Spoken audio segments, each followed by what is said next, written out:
সম্মানিত দর্শক, আশা করি আপনারা সবাই ভালো আছেন, যে যেখানে আছেন সুস্থ আছেন, নিরাপদে আছেন। আজ আমি উপস্থাপন করব আমাদের মহামান্য উপদেষ্টা জনাব আসিফ সাহেব সম্পর্কে। তবে তার আগে ওনার কিছু বক্তব্য শুনে নিন। সেটা তো এখনই আসলে সিদ্ধান্ত নেওয়ার সময় হয়নি, কিংবা কখন যুক্ত হবো সেটাও এখনো আসলে অনেকটাই আনসার্টেন। তবে এটা ধরে নেওয়ার কোনো কারণ নাই যে নতুন রাজনৈতিক দলেই যুক্ত হবো।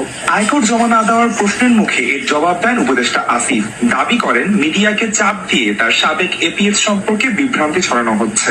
পদত্যাগ আর সরিয়ে দেওয়া তো এক জিনিস না, কিন্তু গণমাধ্যমে বিষয়টা দুঃখজনক ভাবে সরিয়ে দেওয়া এসেছে। আয়কর জমা দিতে হলে তো আপনার 3 নম্বর 1 বছর আগে থাকতে হয়। তো 1 বছর আগে তো আমার 3 নম্বর নেই, স্বাভাবিকভাবে আমি একজন স্টুডেন্ট, তো আমার তো আয়কর জমা দেওয়ারও সুযোগ নেই।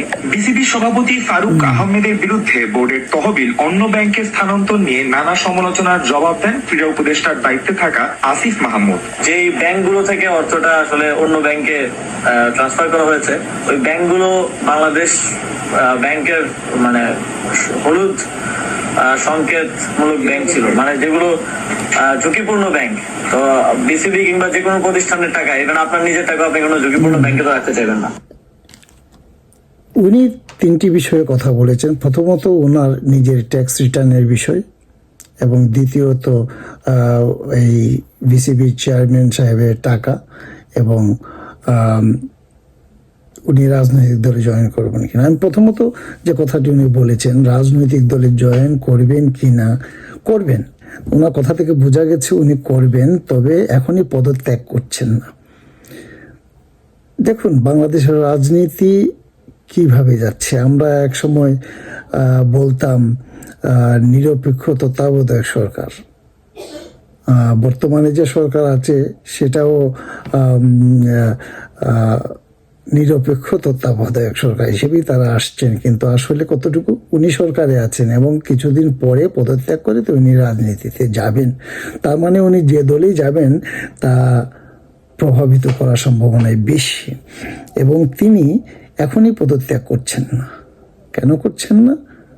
যদি রাজনীতি দলে জয়েন করেনি তাহলে পদত্যাগ এখনই করা উচিত। আর যদি বলতেন উনি যে আমি রাজনীতি করব না, ঠিক আছে, তাহলে সে পদে থাকতে পারেন। তবে সবচেয়ে বিষয়টা হচ্ছে যে উনি যে দায়িত্বটা পেয়েছেন ওটা পুরোপুরি উপভোগ এখনো করতে পারেননি। হয়তো উনি আরও কিছু গুছানোর ব্যবস্থা করছেন, হয়তো পুরোপুরি গোছাতে পারেননি। যাই হোক, এবং তিনি একটা কথা বলেছেন, এমন কোনো কথা নেই যে নতুন রাজনৈতিক দলেও জয়েন করতেই হবে। তার মানে ওনারাই কিন্তু আন্দোলন করেছেন, ওনারাই রাজনৈতিক নতুন দল গঠন করেছেন, এবং ওনাকে আমরা দেখেছি যে দলের প্রতিষ্ঠা লগ্ন থেকে শুরু করে বিভিন্ন প্রোগ্রামে উনি উপস্থিত থেকেছেন, উপদেষ্টা থেকেও। কিন্তু আবার এখন বলছেন উনি ওনার বেস্ট অপশনটি বেছে নেবেন যদি কোনো রাজনৈতিক দলে জয়েন করেন। তার মানে কি একটু সুবিধাবাদিত্বের গন্ধ পাওয়া যাচ্ছে না? যাদের সঙ্গে উনি আন্দোলন করেছেন তাদের দলে জয়েন না করে তিনি বেস্ট অপশন ওনার ব্যক্তিগত স্বার্থে উনি জয়েন করবেন, গেল একটা কথা। দ্বিতীয় প্রশ্ন হচ্ছে যে টাকা লুটপাট নাকি অনেক সমালোচনা হয়েছে। যাই হোক, বিসিবির ফারুক সাহেবের টাকা ব্যাংকে রাখা পরিবর্তন করা নিয়ে তো উনি যে যুক্তিটা দেখিয়েছেন, খোড়া যুক্তি যেটা বলে আর কি, হলুদ সিগন্যাল, যে রিস্ক ঝুঁকিপূর্ণ ব্যাংক এই জন্য সরিয়েছেন। তাহলে একজন উপদেষ্টা বা একজন ঊর্ধ্বতন কর্মকর্তা যদি ঝুঁকিপূর্ণ ব্যাংক মনে করে অন্য ব্যাংকে সরান, তাহলে এটা কার দায়িত্ব?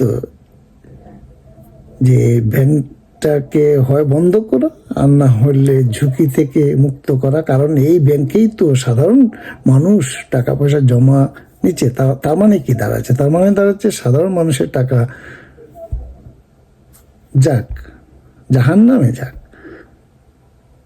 একজন উপদেষ্টা ঝুঁকিপূর্ণ ব্যাংকে রাখছেন না, তিনি নিজে স্বীকার করছেন ব্যাংকটি ঝুঁকিপূর্ণ। তাহলে পাবলিকের স্বার্থে কি ওনার দায়িত্ব পালন করা হচ্ছে? না। ট্যাক্স রিটার্নের কথায় আসি। উনি বলছেন উনি ট্যাক্স রিটার্ন করতে পারেননি, কারণ হচ্ছে 1 বছর আগে নাকি টিন করতে হয়, টিন না করলে ট্যাক্স রিটার্ন করা যায়নি। কথাটা অযৌক্তিক।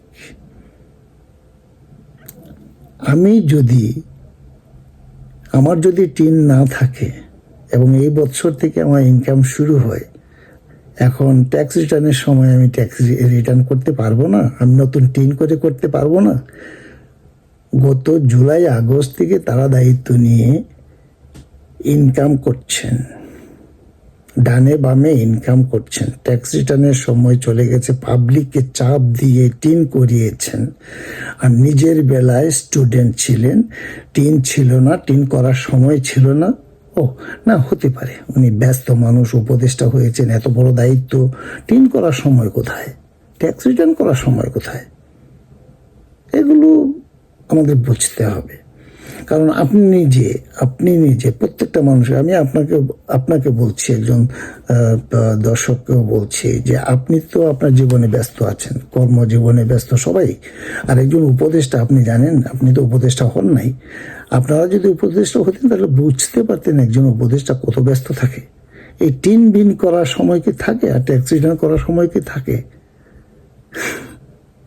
আজ এ পর্যন্তই। সবাই ভালো থাকবেন, সুস্থ থাকবেন, নিরাপদে থাকবেন।